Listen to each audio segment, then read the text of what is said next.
What's up? This is going to be a quick update. I know I always say that, but this one should be quicker than most. This is where we're at with the S50.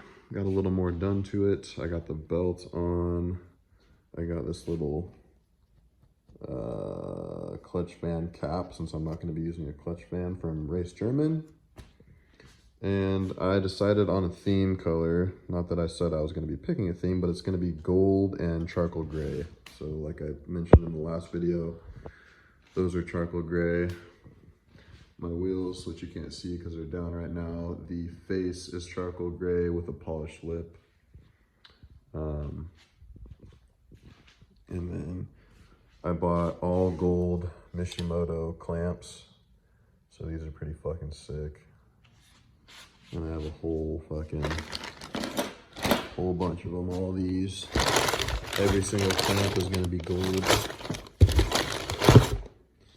And then I also bought all gold titanium hardware for everything that's visible. I didn't get these, but I don't even think those will be visible. Can't remember. So these 4 bolts that are on the throttle body, those will be gold, titanium. They're not here yet, that's why they're not on.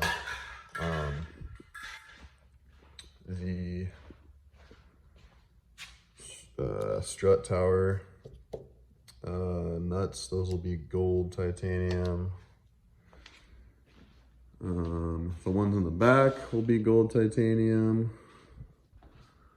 You get the idea. Everywhere that's visible, besides the trunk, because I'm just putting those so they can match the front, we'll have gold hardware, gold titanium hardware. So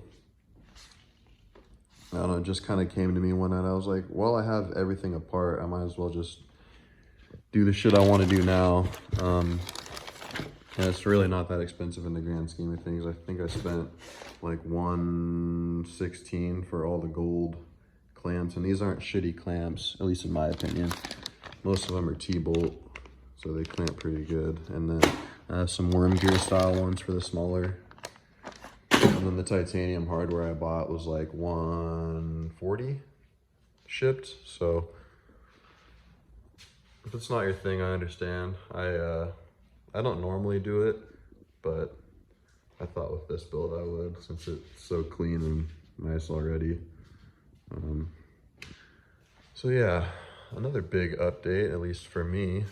I put one of the E46 seats in. I got antsy and I wanted to see how they would bolt in. It was a bitch getting it in, but it actually fits in there really well.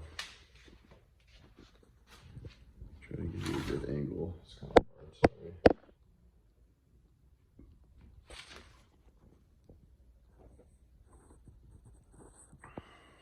So yeah, it's sitting all the way back and it is fully bolted in right now.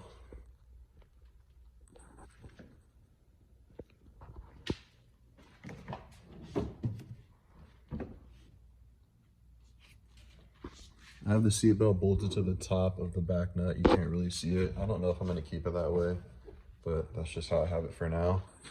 And the E30 buckles actually work with the E46 receiver. So I'll show you. This is an E46 receiver. So those work. Just for people that are interested in that mod. I didn't want to shell out $1,000+ for some E30 sport seats because I don't even like how they look or how they feel. So I thought I'd give this a go. I searched for a company that made brackets and I found one company. The brackets kind of suck. They were way off, but I just used this pry bar and pried the holes into the right spot, and it works, and it goes up and back just fine. I thought that might be a problem because I had to bend these so fucking far, but nope. They, all their maneuverability is still functional. It sits in there perfect. I'm about 5'10". I would say 6 foot is the max height, at least that I would be comfortable with for this mod with those brackets. Any taller, you're gonna run into headroom issues. If you're going to be wearing a helmet, I would say 5'10" is probably the cutoff. So just to keep that in mind. Towards the back, I am not sure about this mod yet. I think once everything is on the car and I have the trunk painted and everything's all clean and put together, these will look better. These are the StarTec reproductions that Garagistic came out with. The fitment's really good. The coloring is really good. It's just, it doesn't look right on a partially put together E30 because they're so clean and like clear, and the rest of the chassis is all dirty and faded. So I think, like I said, once I get everything back together, it'll look a lot better. But yeah, I do like the lights themselves. So yeah, if you are interested in these, the fitment is very good for an aftermarket. So these are the StarTec replicas. StarTec, at least the clear version. They make a smoked version as well, but I don't like that. It looks super ricey.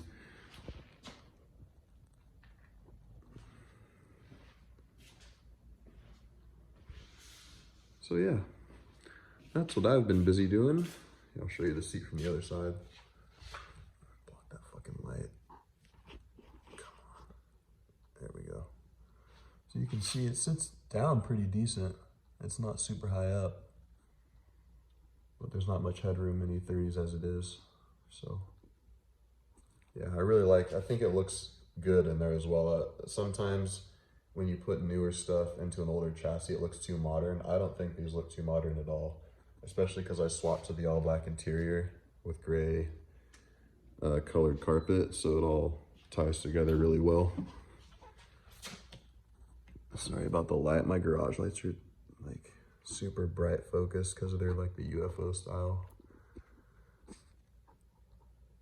But yeah, I'm not gonna bolt this in yet because I might be getting a crack-free dash. Not sure if I want to pay what people are asking, but I might do it. Unsure yet, and I still need to do some work under the dash, so that's why I haven't bolted the driver's seat in. But I figured, what the hell, I wanted to see how these were gonna fit, so I threw those in. And I think that is it for updates. I ordered all Condor Speed Shop rear subframe bushings. I'm just gonna actually go ahead and drop the whole subframe. I didn't mention this in the last video.